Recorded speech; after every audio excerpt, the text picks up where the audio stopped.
Good morning, welcome to our channel. నేను కృష్ణ చైతన్యని. ఇవాళ మనతో పాటు కార్మూరు వెంకటరెడ్డి గారు ఉన్నారు. అన్న నమస్తే. నమస్తే అన్న. అది చూస్తే ఇవాళ సిబిఐ కోర్టు ఏదైతే ఉందో జగన్ గారి విచారణ అవసరం లేదు అని చెప్పి చెప్తా ఉంది.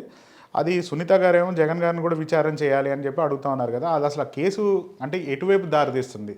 అసలు జగన్మోహన్ రెడ్డి గారు అధికారంలో లేరు, ప్లస్ అప్పట్లో ప్లస్ ఉన్నంతకాలం ఏమో బాగా ఇబ్బంది పెట్టారు ఈ కేసు గురించి. ఇది కేసు ఎటువైపు దారితీస్తుంది? అసలు నేను సునీత గారిని ఒకటి అడుగుతున్నాను. అంటే నేను రాజశేఖర రెడ్డి గారి ఫ్యామిలీ అభిమానిగా సునీత గారిని అడుగుతున్నా. వైఎస్ఆర్ కాంగ్రెస్ పార్టీగా అడగట్లా, రాజశేఖర రెడ్డి గారి కుటుంబ అభిమానిగా అడుగుతున్నా.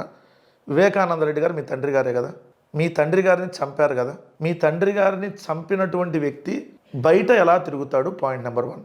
ఎవరో చంపినటువంటి వ్యక్తి దస్తగిరి అనేటటువంటి వ్యక్తి మీ తండ్రిని అత్యంత కిరాతకంగా గొడ్డలు పెట్టి కూర్చొని నరికి చంపానని చెప్పాడు కదా. అతను ఈరోజు బయట తిరుగుతున్నాడు విత్ సెక్యూరిటీతో, సెటిల్మెంట్లు కూడా చేస్తున్నాడు. మరి మీరు నిజంగా వివేకానంద రెడ్డి గారి కూతురుగా మొట్టమొదటి మీరు అడగాల్సిందేంటి? ఆ తండ్రిని చంపినటువంటి ఆ నరహంతకుడైనటువంటి దస్తగిరిని బెయిల్ రద్దు చేసి మళ్ళీ లోపల బొక్కలో అయినా కదా నువ్వు అడగాల్సింది. దీని మీద ఎప్పుడైనా నువ్వు కోర్టుకి వెళ్ళావా? ఎందుకు వెళ్ళలేదు? అంటే దస్తగిరి బయట ఎందుకు ఉండాలని మీరు కోరుకుంటున్నారు? ఎవరైనా మన తండ్రినో లేదంటే మన ఇంట్లో వాళ్ళని చంపినాలని మనం వాడు బయట తిరుగుతుంటే మనకి కడుపు రగిలిపోదా? వాడు మన కళ్ళ ముందు కనపడితే మన కోపం రాదా? సునీతమ్మ కోపం రాట్లా. ఇది గొప్ప కూతురు కదా, గొప్ప కూతురు కోపం రాట్లా. రెండోది, మీ తండ్రిని హత్య చేసినప్పుడు ఆ హత్య చేసినటువంటి హంతకులు ఎవరో తొందరగా తేల్చి తొందరగా శిక్ష పడాలని కోరుకుంటారా? లేదు ఇంకో 10 సంవత్సరాలు చేయండి, ఇంకో 20 సంవత్సరాలు విచారణ చేయమని కోరుకుంటారా? చేసిన విచారణ ఎందుకు మళ్ళీ కొత్త విచారణ? అదే నేను అడుగుతా, ఎందుకు కోరుకుంటున్నారు మీరు? ఆల్రెడీ మీరే అడిగారు సిబిఐ. ఏది మీరే అప్పుడు జగన్మోహన్ రెడ్డి గారి ప్రభుత్వం ఉంది కాబట్టి ఇక్కడ వచ్చినటువంటి సిట్ వద్దు, సో మన సిబిఐ కావాలని మీరే అడిగారు. సో దానికి రాష్ట్ర ప్రభుత్వంగా జగన్మోహన్ రెడ్డి గారు మాకేం అభ్యంతరం లేదు, సిబిఐకి ఇచ్చినా మాకేం అభ్యంతరం లేదని చెప్పి రాష్ట్ర ప్రభుత్వంగా జగన్మోహన్ రెడ్డి గారి ప్రభుత్వం చెప్పింది. అంటే ఇక్కడ రాష్ట్ర ప్రభుత్వంగా జగన్మోహన్ రెడ్డి గారి ప్రభుత్వం ఉన్నప్పుడు అభ్యంతరం లేదు సిబిఐ వచ్చినా అని చెప్పాం. ఇది మనం కీలకమైనటువంటి పాయింట్. రెండోది వచ్చేటప్పటికి ఆల్రెడీ విచారణ ముగిసినాక మీరేమన్నారు? చాలా అద్భుతంగా జరిగింది విచారణ అని మీరే చెప్పారు. ఇప్పుడేమంటున్నారు? లేదు మళ్ళీ ఇంకా విచారణ చేయాలంటున్నారు. సరే, అప్పటికి ఇంకో 4 రోజుల్లో టైం బాండ్ పెట్టి పలానా ఏదో అర్జున్ రెడ్డి అదే ఫోన్ కాన్వర్జేషన్కి సంబంధించినటువంటి దాని మీద విచారణ, కిరణ్ యాదవ్ అర్జున్ రెడ్డి ఏదో ఫోన్ కాన్వర్జేషన్ దాని మీద విచారణ చేయమని కోర్టు కూడా చెప్పింది. 4 రోజులు టైం కూడా పెట్టారు. అంటే ఇప్పుడు మీరు ఆ కేసు 4 రోజుల్లో కాదు ఇంకా సాగదీయండి, ఇంకా లోతైన విచారణ జరగాలి అని చెప్పి వెళ్తున్నారు. అంటే మీ టార్గెట్ ఏంటి? చంద్రబాబు నాయుడు డైరెక్షన్లో జగన్మోహన్ రెడ్డి గారు మీ టార్గెట్. ఎందుకు? సిద్ధార్థ్ లోద్రా అనేవాడు ఎంత కాస్ట్లీ లాయరో మీ అందరికీ తెలుసు. చంద్రబాబు నాయుడు గారికి పర్సనల్ లాయర్ అన్న విషయం తెలుసు. ఈరోజు ఆంధ్రప్రదేశ్ రాష్ట్ర ప్రభుత్వం తరపున వాదిస్తున్న లాయర్ అని తెలుసు. మరి వైఎస్ వివేకానంద రెడ్డి గారి కూతురు సునీత తరపు ఈరోజు వాదనలు వినిపిస్తున్నటువంటి స్పెషల్ లాయర్ ఎవరు? సిద్ధార్థ్ లోద్రా. మరి సిద్ధార్థ్ లోద్రాకి మీరు ఇప్పటి వరకు ఎంత డబ్బులు ఇచ్చారు? ఇస్తే ఒక శ్వేతపత్రం రిలీజ్ చేయండి, ఇదిగో మేము పలానా అకౌంట్ నుంచి పలానా సిద్ధార్థ్ లోద్రా క్యాష్ అయితే ఇవ్వరు కదా, ఆన్లైనే కదా, రికార్డు ఉంటుంది కదా. మీ హీరింగ్లకు వచ్చినప్పుడు మీరు ఇచ్చారా, ఎవరు ఇచ్చారనేది అది బయటకు వస్తుంది కదా. ఇంకోటి, దీంట్లో నిన్న సిబిఐ క్లియర్గా క్లారిటీగా దాదాపుగా 2 వారాల పాటు విచారణ చేసి 20 గంటలకు పైగా సాగింది విచారణ. 161 పేజీల ఏదైతే సుదీర్ఘమైనటువంటి తీర్పునిచ్చింది. దాంట్లో వైఎస్ జగన్మోహన్ రెడ్డి గారిని కానీ వైఎస్ భారతి గారిని కానీ ఈ కేసులో ఫర్దర్గా ఎటువంటి విచారణ చేయాల్సినటువంటి అవసరం లేదని చెప్పి స్పష్టంగా ఏదైతే కోర్టు తీర్పిచ్చింది.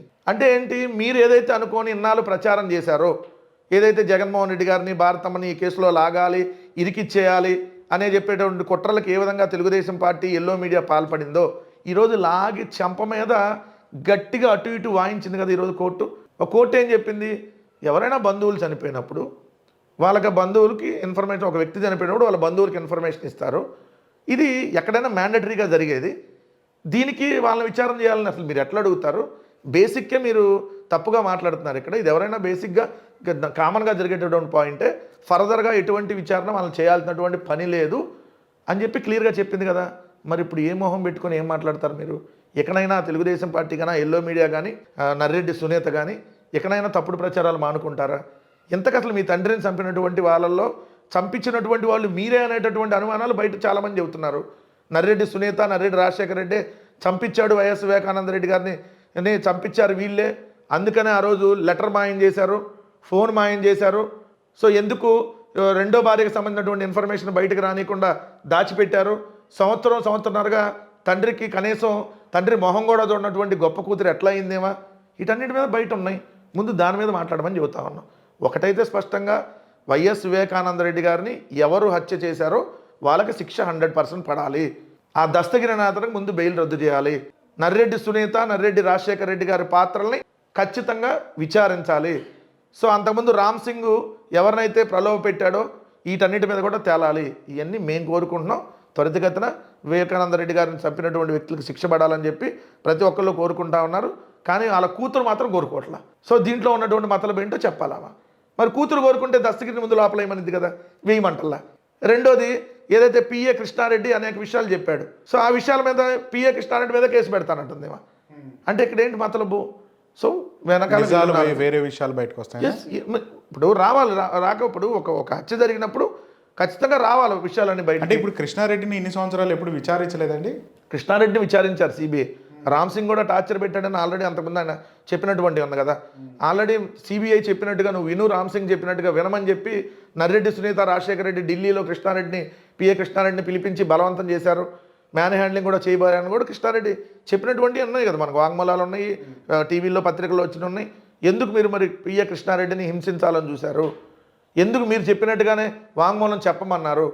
అంటే అసలు వాళ్ళని పక్కగా తప్పించేసి ఏదో మీరు చంద్రబాబు నాయుడు గారి కుట్రలో పావుగా మీరు మారి ఆయన దగ్గర నుంచి మీరు ఏదో బెనిఫిట్ పొందుతూ అదైతే జగన్మోహన్ రెడ్డి గారిని మరికొంతమంది ఇరికించాలనేటువంటి ప్రయత్నం ఆల్రెడీ నర్రెడ్డి సునీత, రాజశేఖర రెడ్డి చేశారనేది క్లియర్గా అక్కడ అర్థమవుతుంది. అంటే అన్న ఇంతకుముందు ఎప్పుడైతే వైసీపీ ప్రభుత్వం ఉందో అప్పుడు సునీత గారికి ఎంపీ సీట్ ఇస్తుంది టీడీపీ అని కూడా ప్రచారం చేశారు కదా. ఏమన్నా అట్లాంటి లాలుచి ఏమైనా పడుతున్నారంటారా టీడీపీ నుంచి?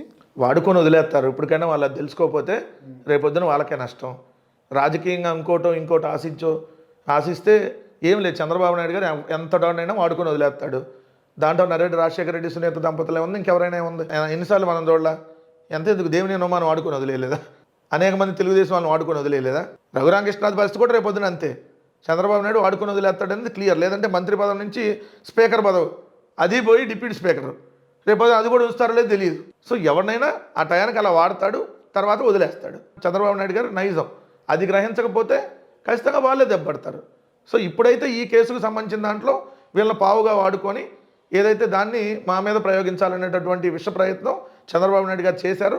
బట్ పైన దేవుడు ఆశీస్సులు, ప్రజల ఆశీస్సులు ఉన్నాయి కాబట్టి దానికి సంబంధించి అవసరం లేదు అని చెప్పి సిబిఐకి క్లియర్గా కోర్టు డైరెక్షన్ ఇచ్చింది. ఏం ఫర్దర్గా విచారణ చేయాల్సినటువంటి పని లేదని చెప్పింది క్లియర్గా.